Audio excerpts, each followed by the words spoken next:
అక్క దయచేసి మీరు ఒకటి గమనించాలి. నేను మాట్లాడే ముందు ఒక్కసారి ఇది ఒక్క డాటా చూడండి అక్క దయచేసి.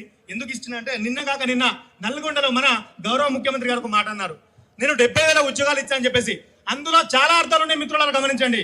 70,000 ఉద్యోగాలు ఇచ్చానని చెప్పేసి అంటున్నాడు కదా, అందుకోసం ఆయనకి ఇప్పుడు 5,000తో ఇస్తానంటాడు. ఎందుకు అంటే ఆ 70,000 మొత్తం కూడా నేనే భర్తీ చేసిన అని చెప్పేసి చెప్పుకుంటాడు. సో అక్క అది మీరు గమనించండి. కేవలం ఈ యొక్క కాంగ్రెస్ ప్రభుత్వం ఎప్పుడైతే హయాంలో వచ్చిందో వాళ్ళు నిజంగా ఖచ్చితంగా ఇచ్చినటువంటి ఉద్యోగాలు మొత్తం సంఖ్య 14,233 ఉద్యోగాలు మాత్రమే వాళ్ళు ఇచ్చారు. సో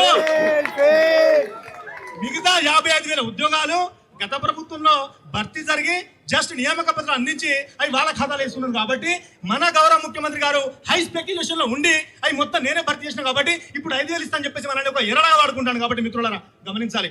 అక్క దయచేసి ఇప్పుడు నేను మాట్లాడే ముందు ఒక విషయం చెప్పాలక్క. ఈ 5,000 ఉద్యోగాలు వచ్చే బదులు మా అందరికి రేవంత్ రెడ్డి గారు విషయం పెట్టి చంపడం నయం. ఎందుకు ఈ మాట అంటున్నానంటే 5,000 ఉద్యోగాలు అతను అనుకుంటాడు కావచ్చు ప్రతి జిల్లాకి నేను సమానంగా పంచబోతున్నా అని. కానీ కాదు.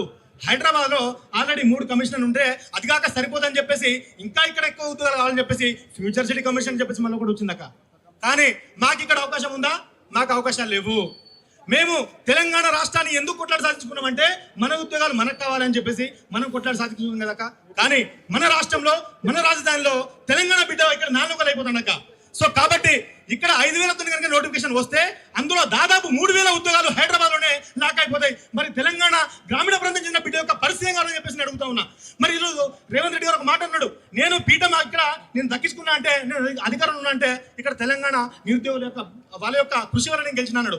మరి నువ్వు నిరుద్యోగులకు ఏం న్యాయం చేస్తున్నావు? సో కాబట్టి దయచేసి గమనించాలి. వీళ్ళు ఏం చేస్తున్నారంటే గానం పట్టే వాడికి ఎర్ర మీద జాలి దయ ఉండదు. సో కాబట్టి వీళ్ళంతా మమ్మల్ని ఒక ఎర్రలాగా చూస్తున్నారు. ఇప్పుడు ఒక 5,000 ఇచ్చేసి మిగతా 14,000 అసెంబ్లీ ఎలక్షన్ ముందు ఇచ్చేస్తే వీళ్ళు మనకు ఓటేస్తారని చెప్పేసి వాళ్ళకి స్వరభం కోసం ఆలోచిస్తున్నారు. సో కాబట్టి దయచేసి మన తెలంగాణ రాష్ట్రంలో బతుకమ్మ పండుగని ప్రపంచానికి చాటి చెప్పిన మీరు మన తెలంగాణ సంస్కృతి సాంప్రదాయాలను రక్షిస్తూ ఇన్నాళ్ళుగా ఒక నాయకురాలుగా ప్రత్యేక గుర్తింపు మీకు ఉన్నాక. కాబట్టి దయచేసి ఇంకొక బాధ్యత మేము అప్పగిస్తున్నాం. మిత్రులారా మనం అక్కకు ఒక బాధ్యత అప్పగించాలా వద్దా? ఏ బాధ్యత అప్పగిస్తున్నా అంటే అక్కకి కేవలం 19,000 ఉద్యోగాలు మాత్రమే అక్క తెచ్చే బాధ్యత కాదు.